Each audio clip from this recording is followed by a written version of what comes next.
네, 저희들 12월 셋째 주, 다음 주 하면은 12월 마지막 52주가 끝나는 주간입니다. 51주제 12월 셋째 주 저희들이 함께 예배 속으로 들어가도록 하겠습니다.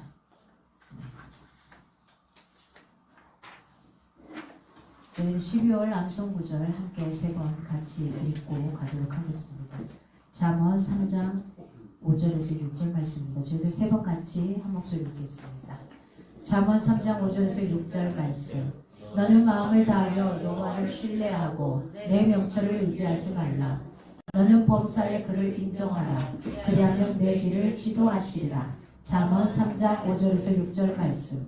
잠언 3장 5절에서 6절 말씀. 너는 마음을 다하여 여호와를 신뢰하고 내 명철을 의지하지 말라. 너는 범사의 그를 인정하라. 그리하면 내 길을 지도하시리라. 잠언 3장 5절에서 6절 말씀. 잠언 3장 5절에서 6절 말씀. 너는 마음을 다하여 여호와를 신뢰하고 내 명철을 의지하지 말라. 너는 범사의 그를 인정하라. 그리하면 내 길을 지도하시리라. 잠언 3장 5절에서 6절 말씀. 아멘. 우리가 누구를 따라가야 되고 어떤 이정표를 따라가야 되는지, 어떤 나침판을 보고 내가 가야 될 목적지가 어디인지, 오늘 여기에 대한 설교가 오늘 설교의 내용이기도 합니다. 그래서 오늘 잘 판단하시면서 내가 무엇을 따라가고 무엇을 인정하고 무엇을 신뢰해야 되는지에 대한 이 생각을 좀 깊이 할 수 있는 그런 시간들이 되었으면 좋겠습니다. 하나님을 여기시니 예배하는 자가 영과 진리로 예배할지니라. 사도신경으로 신앙 고백 드리겠습니다. 나는 전능하신 아버지 하나님 천지의 창조주를 믿습니다. 나는 그의 유일하신 아들 우리 주 예수 그리스도를 믿습니다. 그는 성령으로 잉태되어 동정녀 마리아에게서 나시고 본디오 빌라도에게 고난을 받아 십자가에 못 박혀 죽으시고 장사된 지 사흘 만에 죽은 자 가운데서 다시 살아나셨으며 하늘에 오르시어 전능하신 아버지 하나님 우편에 앉아 계시다가 거기로부터 살아있는 자와 죽은 자를 심판하러 오십니다. 나는 성령을 믿으며 거룩한 공교회와 성도의 교제와 죄를 용서받는 것과 몸의 부활과 영생을 믿습니다. 아멘.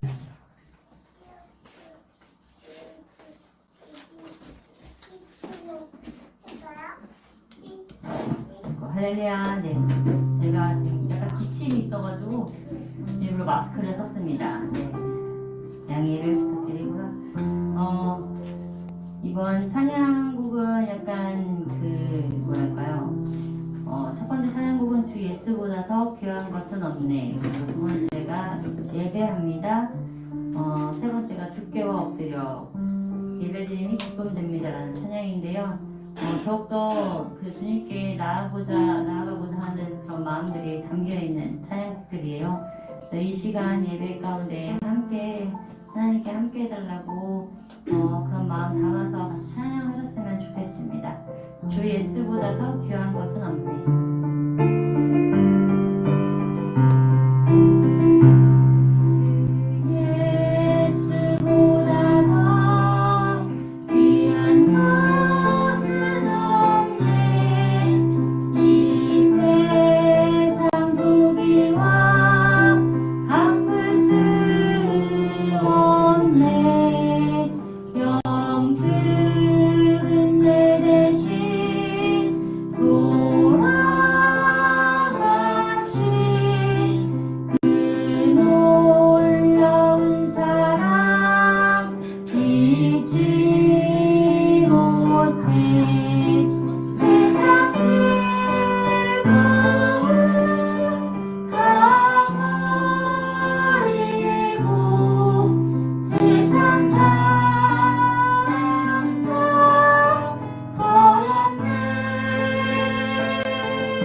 정말 주 예수보다 더 귀한 것이 없다는 것을 여러분들이 아시고 평안함을 누리시는 저희 선한길교회 성도님들 되셨으면 좋겠습니다.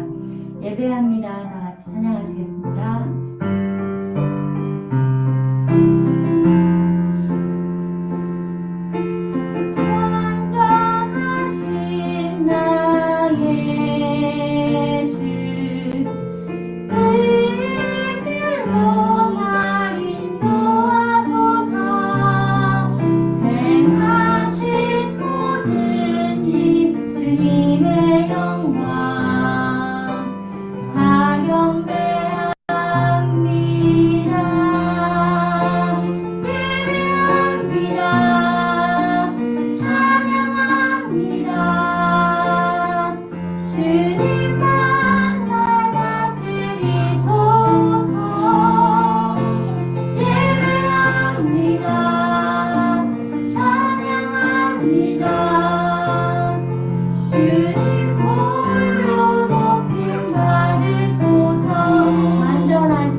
다 경배합니다.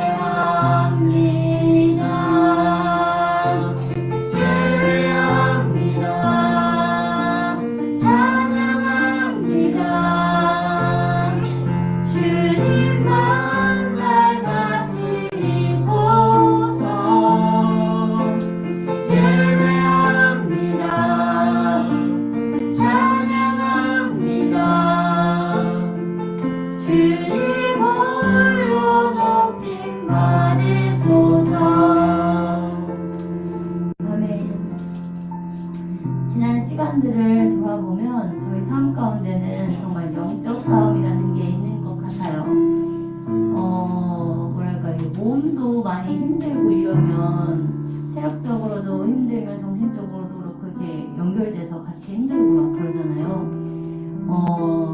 이 하나님이랑 같이 연결이 되어 있지 않으면 정말 그 마귀 템탄다고 하나요? 정말 막 가끔은 내가 나 아닌 것처럼 그쵸? 막 분에 화에 슬픔에 우울감에 빠질 때도 많고요. 근데 그런 것들이 정말 통제가 안 되고 컨트롤이 안 될 때가 있는 것 같거든요. 근데 그거는 약간 믿는 사람으로서는 영적 싸움이 있는 것 같습니다.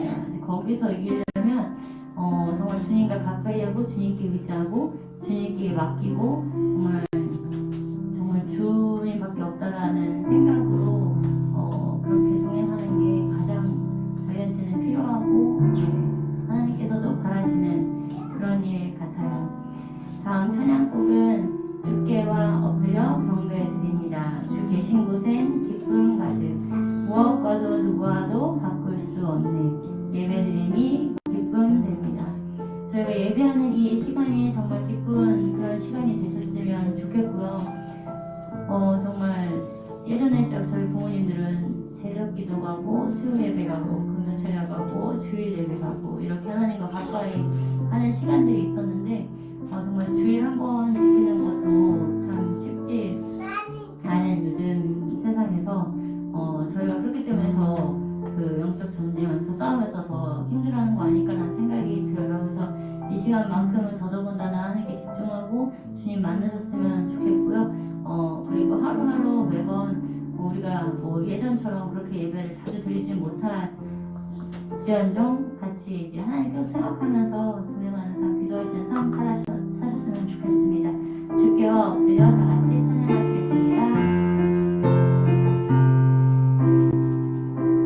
주께와 엎드려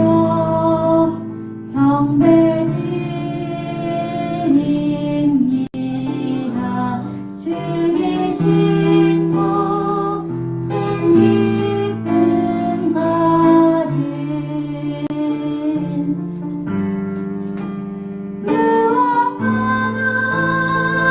무엇과도 바꿀 수 없네. 예배드림이 기쁨 됩니다. 주께와 엎드려 주께와 엎드려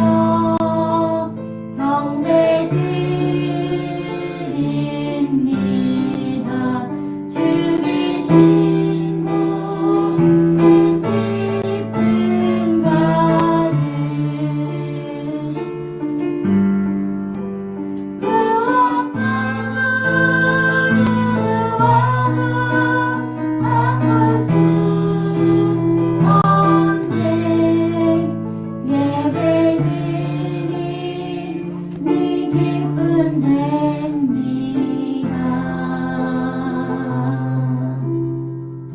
저희가 하나님 믿는다는 것 자체가 얼마나 감사한 일인지 몰라요.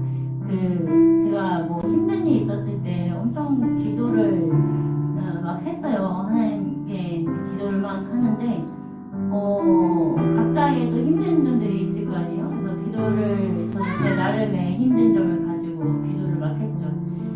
그랬는데 이제 차를 타고 운전을 막 하고 가는데 정말 저희 그런 음성이 들렸어요. 내가 안다. 내가 알면 됐다. 근데 그거면 되는 것 같아요. 뭐랄까 사람들은 오해받고 억울하고 그런 일이 투성이잖아요. 지금 솔직히 연예인들 막 그런 얘기들 나오는 거 솔직히 좀 되게 불쌍하거든요. 왜냐면 뭐랄까요? 사람이 죄 없는 사람이 어딨고 그쵸?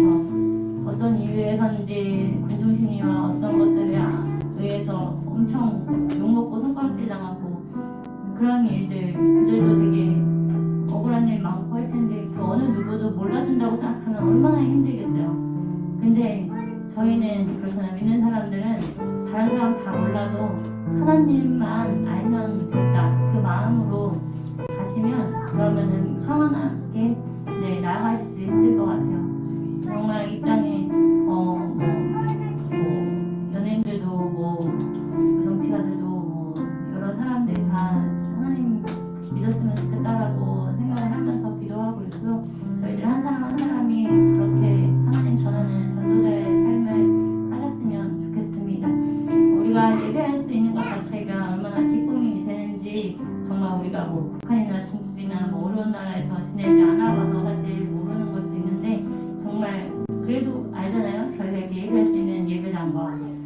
이렇게 저희 공동체, 저희 함께하는 사람들이 있음이 얼마나 감사한 일인지, 그래서 그런 것들을 정말 기뻐하고 감사하는 저희 공동체가 되셨으면 좋겠습니다. 마지막으로 다시 한 번 더 찬양하시겠습니다.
이제 우리 한번 기도하고 그 다음 기도 순서를 갖도록 하겠습니다. 이 시간 예배 가운데 하나님, 내가 하나님과 함께 하기 원합니다. 세상에 참 좋은 거 많은데요, 그것보다도 하나님이 먼저 되기 원합니다. 그런 고백으로 이 시간 한번 드렸으면 좋겠습니다. 내가 아직 하나님을 잘 모른다고 하면, 하나님을 잘 모르지만 주님 이 시간 내 마음 가운데 와주십시오 라고 기도했으면 좋겠습니다. 모든 것에는 다 빠릿빠릿한데 하나님 앞에 있는 것이 여쭤 이렇게 느려 있는지요.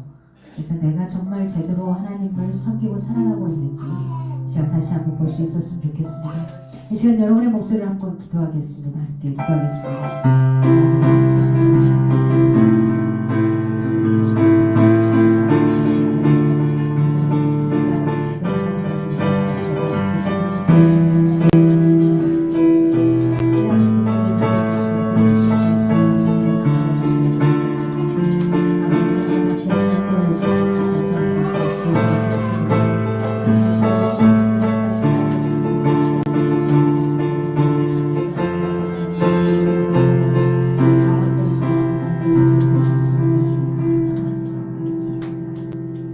이제 우리 예배를 위해서 우리 정원희 리더님께서 기도해 주시겠습니다.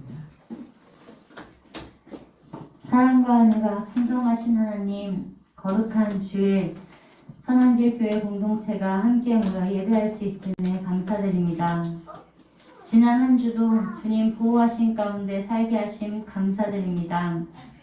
감사할 것들이 너무 많은데 불평이 앞섰던 모습들, 그리고 주님의 생각을 묻기보다 내 뜻과 판단으로 살았던 우리들의 모습을 용서하여 주시옵소서.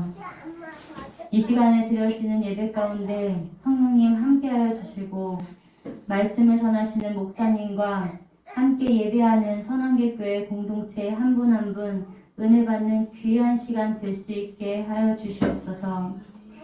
선포되는 말씀이 우리의 삶을 변화시키는 능력이 되게 하시고 말씀에 믿음으로 순종할 때 주님께서 우리 가운데 역사하여 주시옵소서.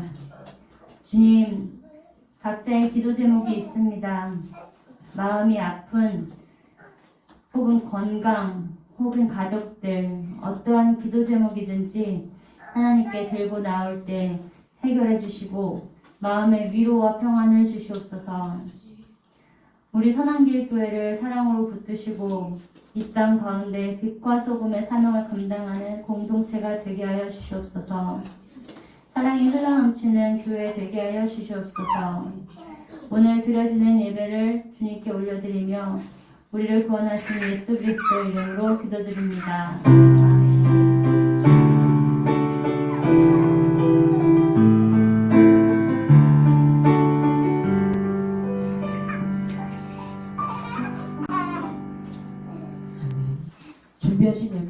앞에 드릴 때 우리 오민정 비서님께서 특성으로 함께 해주시겠습니다.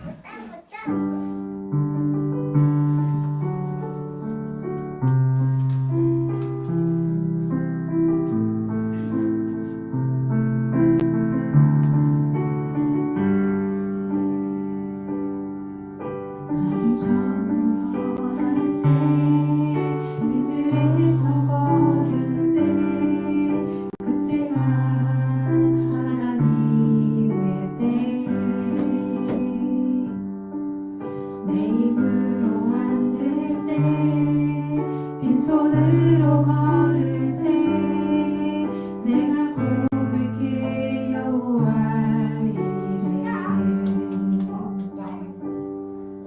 우리 모인 이곳에 주님 함께 계시네 누리네 아버지 은혜 적은 떡과 물고기 내 모든 걸 드릴 때 모두 고백해 여호와 이래 주가 일하시네 주가 일하시네 주께 아끼지 않는 자에게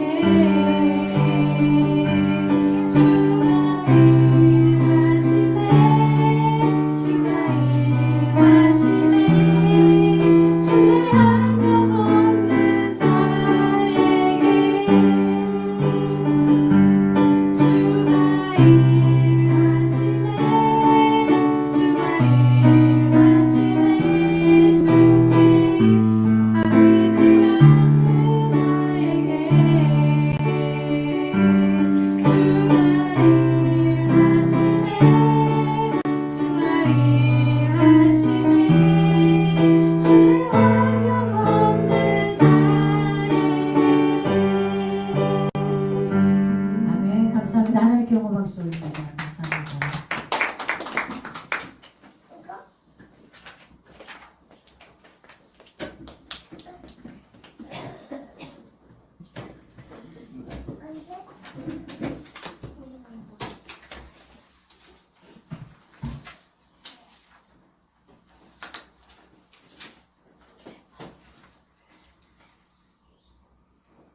오늘 함께 보실 말씀은 시편 146장에서 1절에서 10장입니다. 시편 146장 1절에서 10절입니다. 할렐루야 내 영혼아 여호와를 찬양하라. 나의 생전에 여호와를 찬양하며 나의 평생에 내 하나님을 찬송하리로다. 개인들을 의지하지 말며 도울 힘이 없는 인생도 의지하지 말지니 그의 호흡이 끊어지면 흙으로 돌아와서 그 날에 그의 생각이 소멸하리로다. 야곱의 하나님을 자기의 도움으로 삼으며 여호와 자기 하나님에게 자기의 소망을 두는 자는 복이 있도다. 여호와는 천지와 바다와 그 종의 만물을 지으시며 영원히 진실함을 지키시며 억눌린 사람들을 위해 정의로 심판하시며 줄인 자들에게 먹을 것을 주시는 이시로다. 여호와께서는 갇힌 자들에게 자유를 주시는도다. 여호와께서 미인들의 눈을 여시며 여호와께서 비굴한 자들을 일으키시며 여호와께서 의인들을 사랑하시며 여호와께서 나그네들을 보호하시며 고아와 과부를 붙드시고 악인들의 길을 걷게 하시는도다. 시온아 여호와는 영원히 다스리시고 내 하나님은 대대로 통치하시리로다. 할렐루야. 아멘.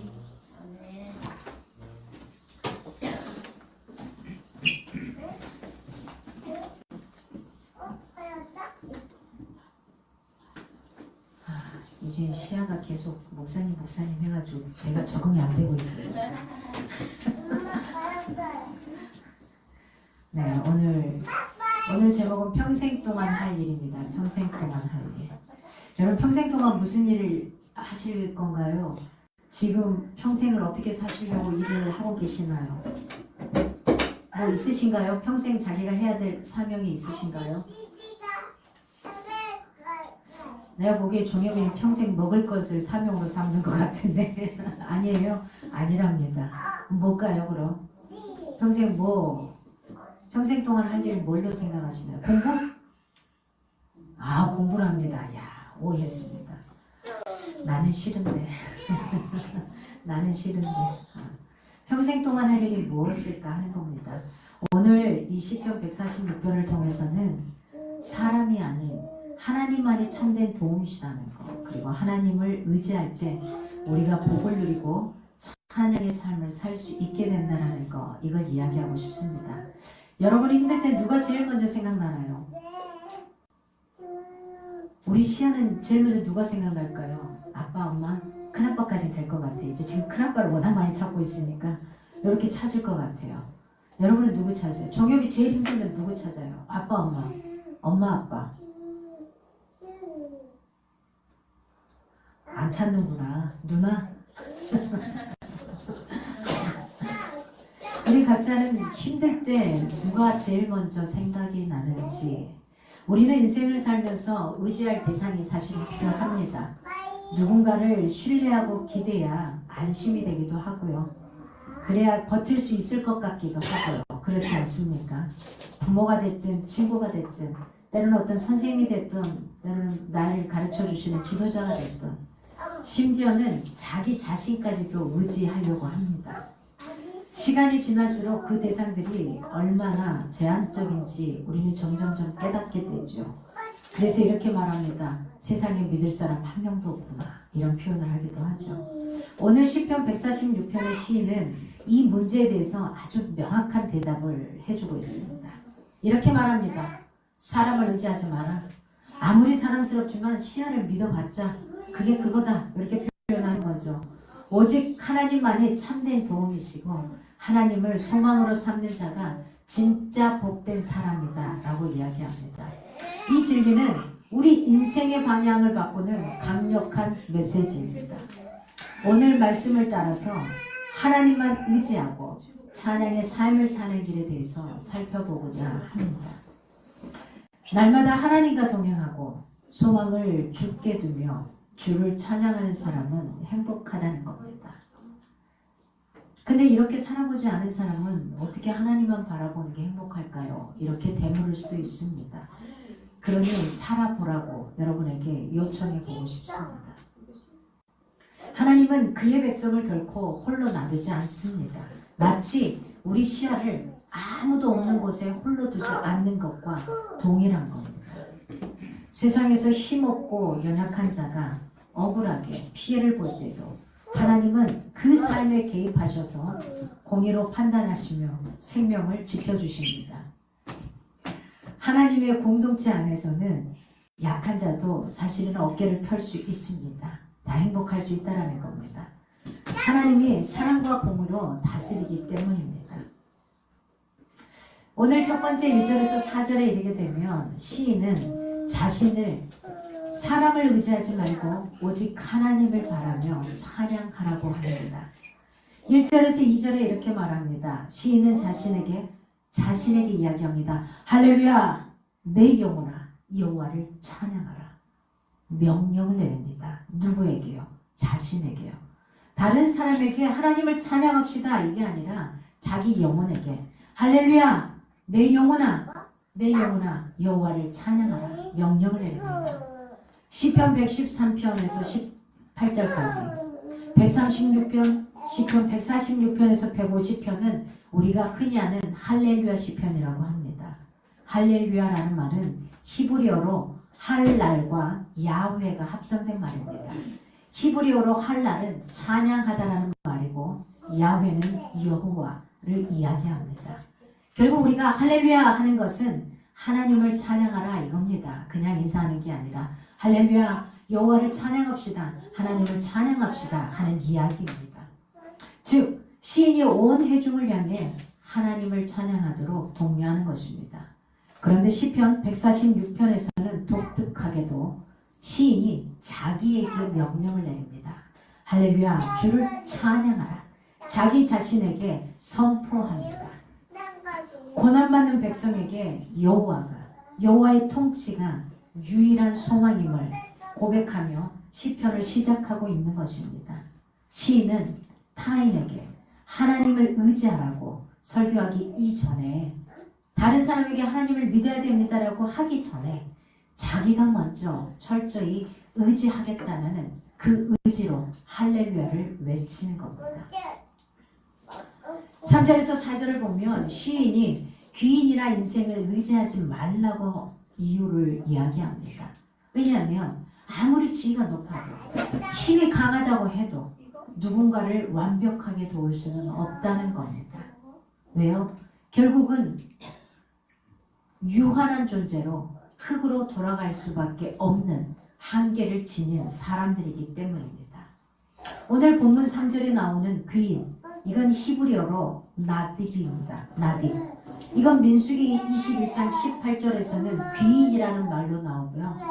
사무엘상 2장 8절에서는 귀족이라는 말로 나옵니다. 그리고 오늘 시편 113편 8절에서는 지도자라는 말로 번역이 됩니다. 똑같은 히브리어 단어가 곳곳에서 다른 언어로 쓰이는 걸 볼 수 있습니다. 이상에서 알 수 있듯이 귀인은 결국은 권력자를 의미하고 있는 것 같습니다.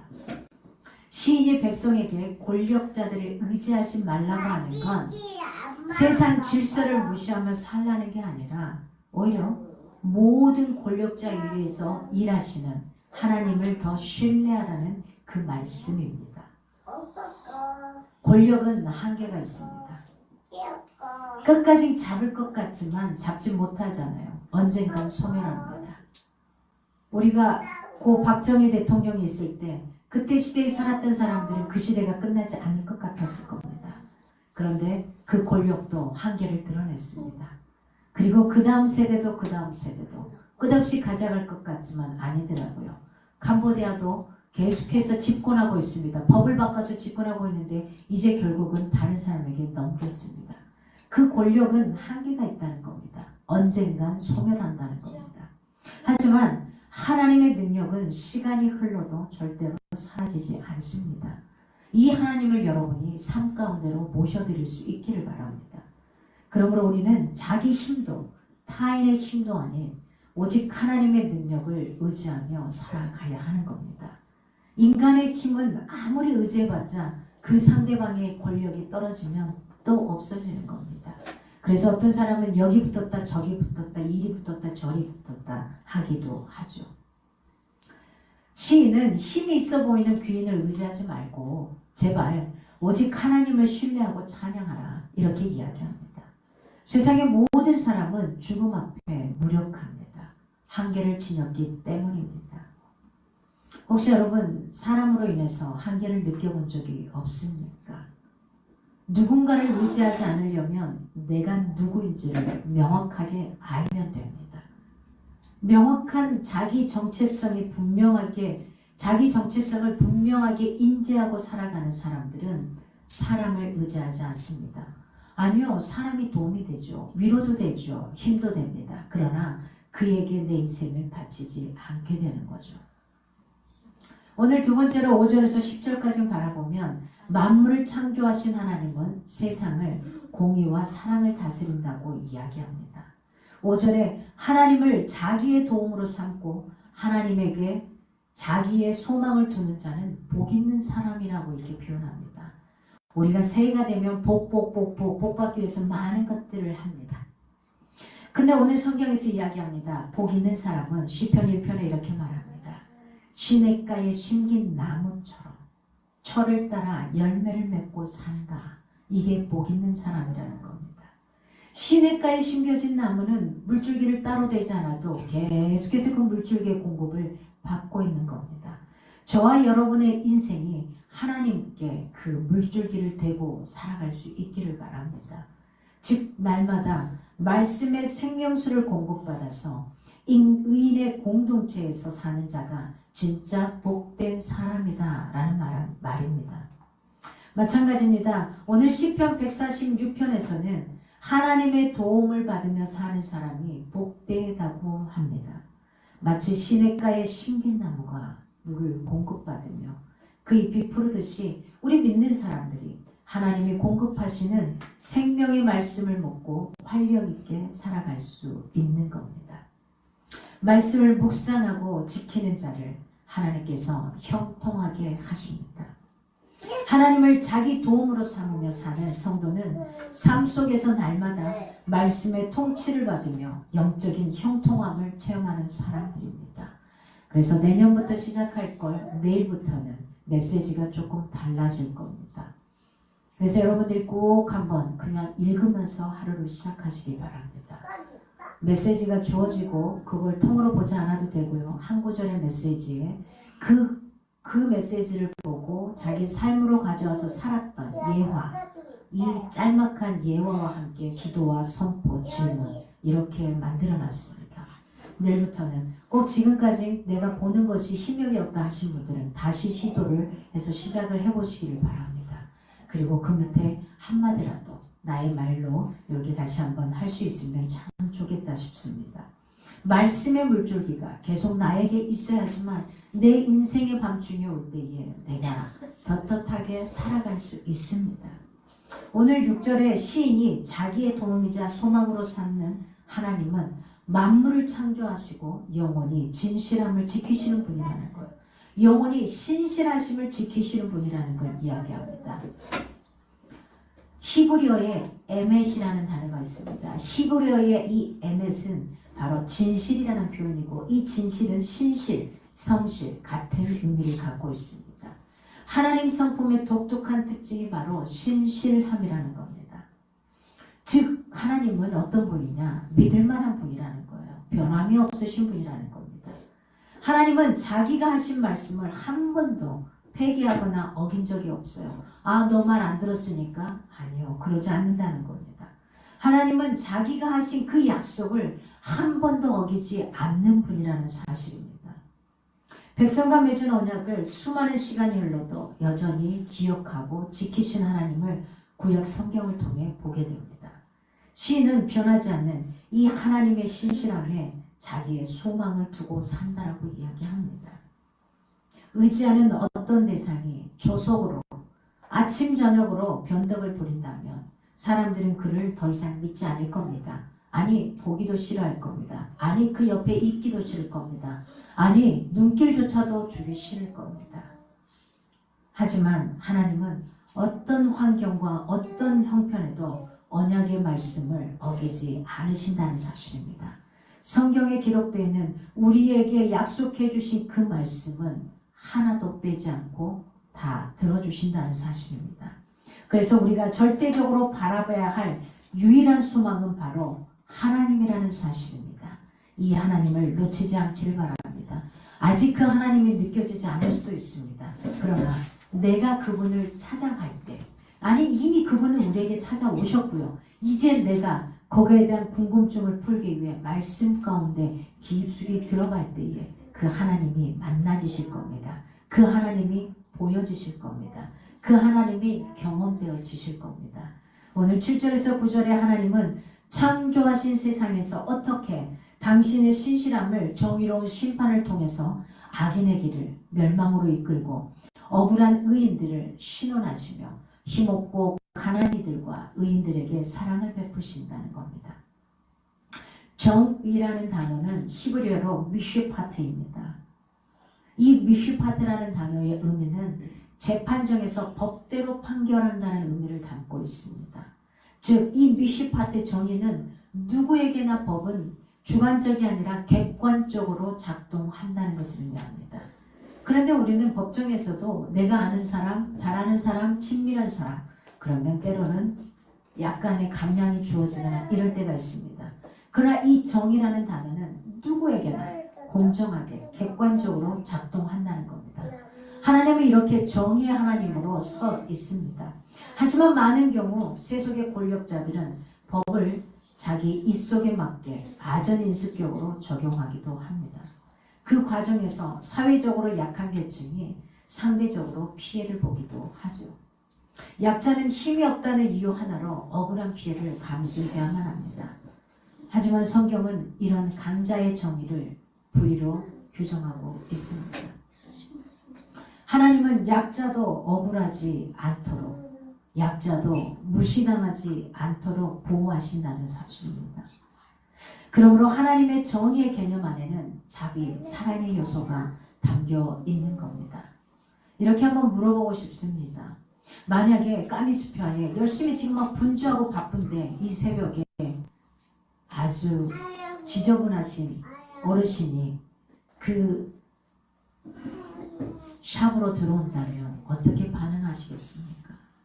어떤 반응을 할 수 있겠습니까?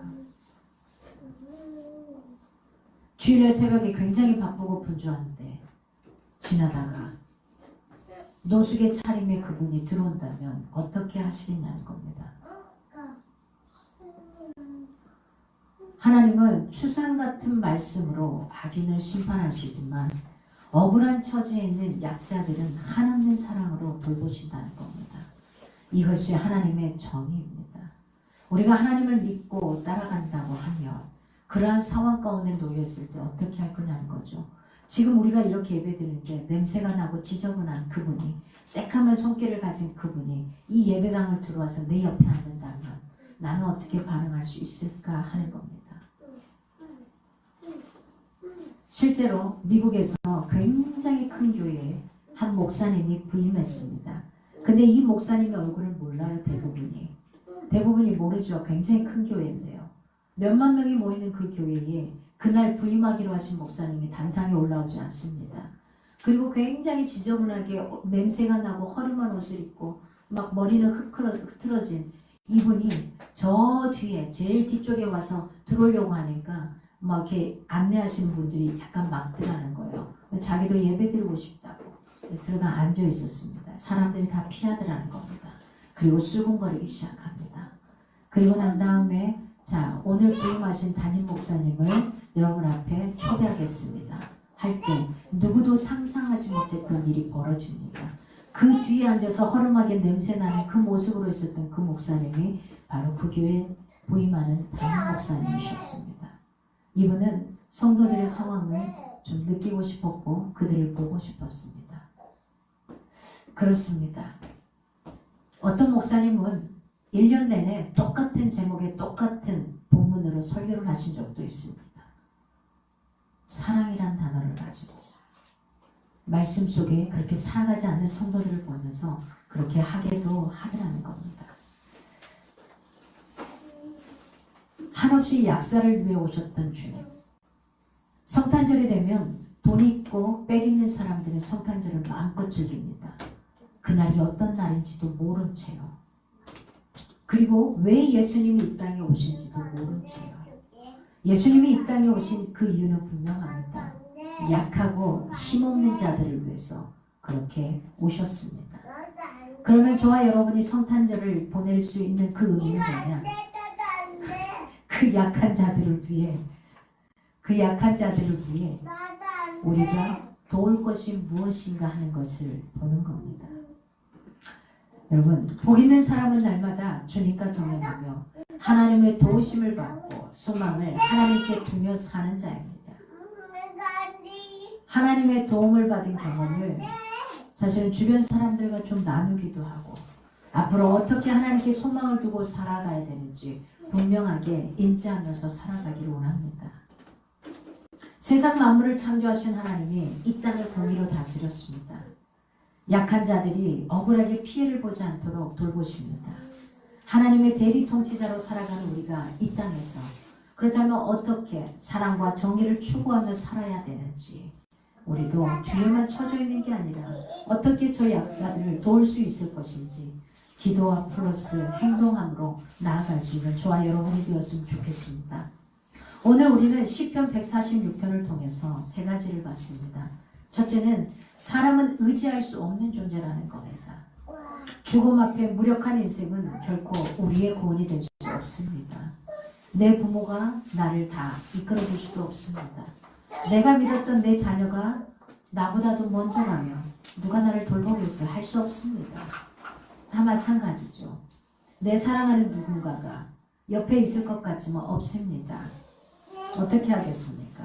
둘째는 하나님만이 참된 도움이고 소망의 대상이라는 겁니다. 그분께 희망을 거는 자가 복이 있는 거지 사람에게 내가 사랑하는 사람에게 걸지 마십시오. 그는 그냥 마음껏 사랑하시고요. 하나님께 소망을 두시고 하나님께 도움을 요청하며 희망을 갖고 가기를 원합니다. 세 번째는 하나님은 약한 자를 돌보시는 신실한 왕이시다는 사실입니다. 정의롭게 다스리고 그 통치는 영원하다는 겁니다. 그러면 우리가 누구와 함께 살아가야 되겠습니까? 이걸 놓치지 않기를 바랍니다. 이제 우리는 결정해야 합니다. 여전히 사람을 의지하며 살아갈 것인가? 아니면 나를 창조하신 창조주이시며 통치자이신 하나님을 의지하며 살아갈 것인가 하는 겁니다. 어디입니까? 어중간하게 양다리 걸쳐서 잊지 마십시오. 그러면 가랑이 찢어집니다. 하나님과 더 친밀할 수 있기를 원합니다. 여러분, 하나님께만 소망을 두기를 바랍니다. 그분이 우리의 찬양이시며 우리의 힘이 되십니다. 그분은 연약하고 힘없는 우리를 도우시는 분입니다. 그리할 때 우리의 입술에서는 할렐루야, 하나님을 여호와를 찬양하라 하는 이 소리가 끊이지 않게 될 겁니다. 하나님을 향한 찬양과 예배가 끊어지지 않기를 바랍니다. 할렐루야. 이 할렐루야는 교회에서 그냥 인사하는 게 아닙니다. 여호와를 찬양합시다. 여호와를 찬양합시다. 이 고백입니다. 우리 옆 사람에게 인사 한번 합시다. 할렐루야. 좀 보면서 하세요. 뒷사람도 좀 보면서 하세요. 할렐루야. 네, 쉽게 되지 않습니다. 할렐루야. 이시야 할렐루야. 이시야 할렐루야. 잘 모르는 단어라. 할렐루야. 네, 그렇습니다. 우리가 그 주님을 찬양하며 가기를 원합니다. 우리는 평생 동안 할 일은 할렐루야밖에 없습니다. 하나님을 찬양하는 겁니다. 인생 가운데, 삶 가운데 그렇게 살아갈 수 있기 원합니다. 이제 우리 함께 기도하며 가기 원합니다.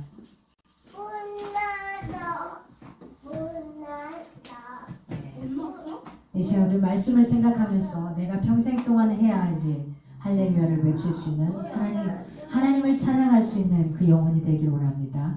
그 고백으로 오늘 말씀을 생각하면서 내가 섬기고 살아갈 게 무엇인지, 내가 사랑하며 살아가야 될 대상은 누구인지 이걸 놓고 함께 기도하며 나가겠습니다. 함께 한 목소리로 기도하겠습니다. 하나님 감사합니다.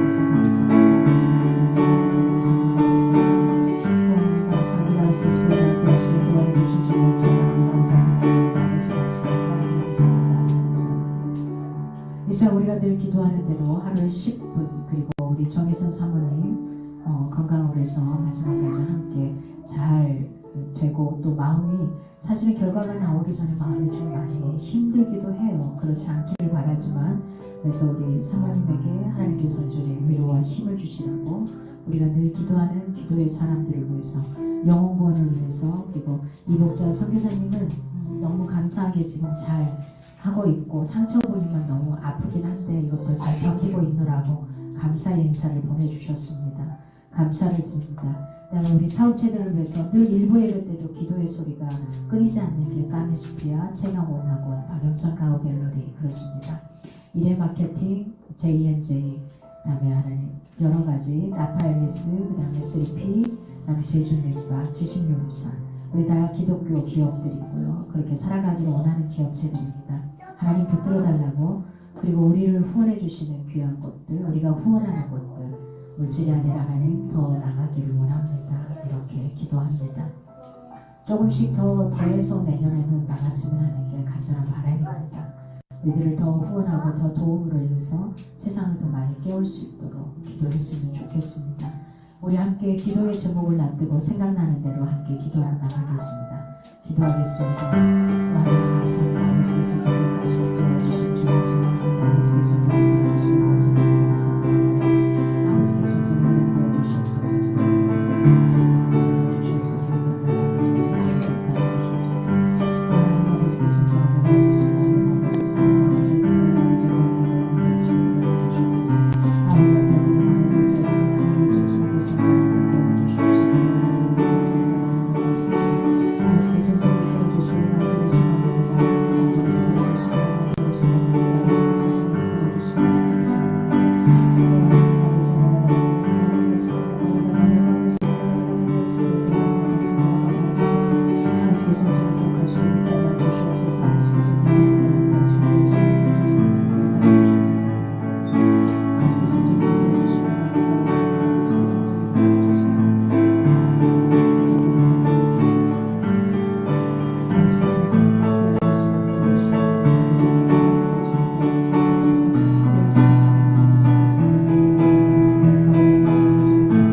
우리가 주님의 귀한 사랑 가운데 지난 한 주간도 이 모양 저 모양으로 때로는 힘들 때가 있었지만 그래도 강건하게 이렇게 버티며 올 수 있게 해주셔서 감사합니다. 하나님 특별히 이 시간에 함께하는 우리 미정이를 위해서 축복하며 기도합니다. 우리 성도들이 함께 축하해 주기로 했습니다만 하나님 이 아이의 인생이 하나님 안에서 하나님이 원하시는 삶으로 하나님이 이 땅에 보내주신 그 이유와 분명하게 하나님 멋지게 성할 수 있도록 도와주시옵소서. 이제는 중학교를 졸업합니다. 이번 주 금요일날 졸업하는 그 순간부터 고등학교를 선택하고 들어가는 순간 친구들과 반에 여러 모양 그리고 선생님들을 잘 만날 수 있도록 우리 미정이에게 만남의 축복을 더하여 주시기를 간절히 소망합니다. 이 딸이 태어남이 그저 이유 없음이 아닌 것을 분명히 알게 하시고 그 축복하심 속에서 하나님 안에서 더 멋지고 지혜롭게 잘 갈 수 있게 하시고 하나님 안에서 신앙도 잘 자라며 든든하게 서갈 수 있도록 우리 미정이를 붙들어 주시기를 간절히 소망합니다. 하나님 주님 앞에 올 때 빈손이 아니라 귀한 물질 드렸습니다. 하나님 한 달 내내 수고한 11조를 드리는 영혼도 있고 감사해서 감사의 물로 하나님 주일 예물로 구별하여 드린 우리의 모습들이 있습니다. 성교 예물로 구별하여 드린 모습들이 있습니다. 하나님께서 더욱더 풍성하게 도와주시고 하나님 더욱더 채워주시옵소서. 하나님 앞에 2026년에는 어떻게 주님 앞에 헌금을 해야 될지 하나님께 묻고 갈 수 있는 우리 성도들이 되기를 간절히 소망합니다. 물론 내 생각으로 내 마음으로 하겠지만 그래도 내 인생의 주인이 나를 창조하신 분이 하나님인 것을 인정하고 하나님 마음대로 하는 것이 아니라 그저 접히는 대로 하는 것이 아니라 주님 밖에 다시 한번 묻고 하나님 내 마음을 드릴 수 있는 우리의 마음들이 되기를 간절히 소망합니다. 이 시간도 하나님 아프고 힘든 중에도 하나님 잘 버티게 하시고 일어나게 하신 주님 감사합니다. 우리 사모님을 더욱더 강건하게 붙드시고 수술한 부위들의 자국들을 온전히 주님께서 어루만져 주시고 치유하여 주시고 아픔의 통증 가운데서 하나님 잘 마무리될 수 있도록 붙들어 주시기 바랍니다. 나오는 결과치가 어떠하든 간에 또한 겸허하게 받아들임 속에서 그 다음을 생각하게 하시고 나갈 수 있도록 지금은 굳건하게 주님께서 우리 사모님의 마음을 생각을 중심을 붙들어 주시기를 간절히 소망합니다. 주님의 품 안에 고이 우리 사모님을 얹어놓습니다. 주님 붙잡아 주시옵소서. 이 시간도 늘 함께하는 우리 사랑하는 성도들 어디에 있든지 하나님 안에서 행복하기를 소망합니다. 이번 주간은 특별히 예수님이 오신 특별한 날입니다. 이 시간을 기억하며 이번 한 주간을 살면서는 내가 나보다 어려운 자들, 외롭고 소외된 자들이 누구인지를 돌아보게 하시고 그 사람들에게 사랑을 전할 수 있는 그 마음들을 허락해 주시기를 간절히 소망합니다. 이제는 우리 주 예수 그리스도의 은혜와 하나님의 크신 사랑과 성령의 교통하심 속에서 이번 한 주간도 주님이 오심을 기뻐하며 그 기쁨의 소식을 누구에게 전할 것인지 고민하게 하시고 고민 속에서 전할 수 있는 용기와 담대함을 주시기를 원하는 사랑하는 영혼들 가운데 이제부터 영원히 함께하기를 간절히 축원하옵나이다. 아멘.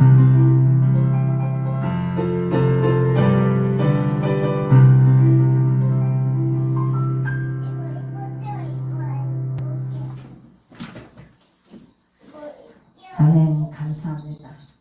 성탄 축하 메시지 영상을 한 번도 안 보내셨습니다. 한 번도. 오늘 꼭 만들어서 보내주시기 바랍니다. 할 수 있는 걸로 하시면 돼요. 신한상도 좋고 그냥 집에서 찍으시면 됩니다. 가볍게 찍으시면 되니까 어렵게 생각하지 마시고요. 그 다음에 25일날 성탄 예배 오전 11시에 줌으로 내 얼굴을 다 여시기 바랍니다. 교회에서 예배 드리듯이 동일하게 자기 화면에 얼굴을 내시기 바랍니다. 같이 가족들이 있어도 자기 화면에 얼굴을 좀 내시기 바랍니다. 그래서 우리가 서로 얼굴을 보면서 마주하면서 기쁨의 시간을 가졌으면 좋겠습니다. 28일 주일 예배 12시부터 우리가 하기로 했는데 11시 반까지 교회 온다고 생각하시고 다음 주입니다. 오늘 12시인지 알고 착각하신 분도 계셨는데 다음 주입니다.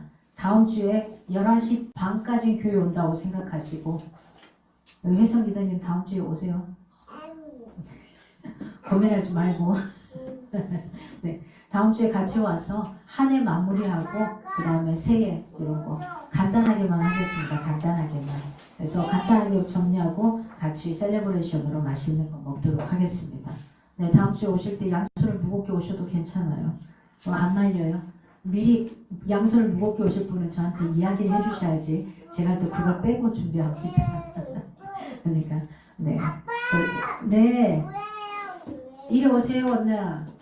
이시야 사모님한테 인사해야지. 빨리 오세요. 어? 빨리 오세요. 미정이 언니한테도 생일 축하해줘야지. 네. 그 다음에 그래서 그렇게 해서 예배 끝날 거고요. 신년 예배까지도 계속 기억하십시오. 2026년 1월 1일 줌으로 있는 곳에서 11시에 예배 드리도록 하겠습니다. 그래서 있는 자리에서 새해 첫 시작이고 그리고 앞으로 우리 교회가 품고 갈 메시지를 가지고 할 겁니다. 네, 그리고 1월달 특송자 받습니다. 아니면 아예 나는 매달 몇째 주 한번 하겠습니다. 이렇게 해주시면 제가 이렇게 계속 집어넣고요. 나머지는 또 이렇게 집어넣도록 하겠습니다. 미리 말해주시면 감사하겠고요. 그 다음에 1월 19일부터 21일까지 중고 청소년 청년 수련회가 있습니다. 네, 회비 1인당 5만원씩 받고 있습니다. 원래 7만원인데 저희 교회에 관련해서도 5만원씩 받고 있습니다. 그래서 가능하신 분들은 이야기해 주시면 되겠고요.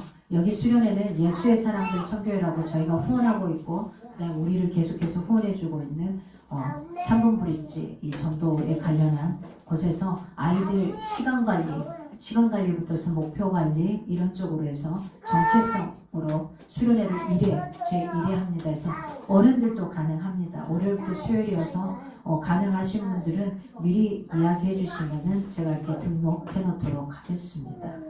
네, 장소는 제가 지금 헷갈려가지고 충청도 어디 있는 걸로 알고 있습니다. 그래서 제가 정확하게 뽑아서 포스터를 하나 붙여 놓도록 하겠습니다. 이렇게 가져갑니다. 우리 사모님은 여러분들이 계속해서 기도해 주셔서 감사하게 지금 잘 가고 있습니다.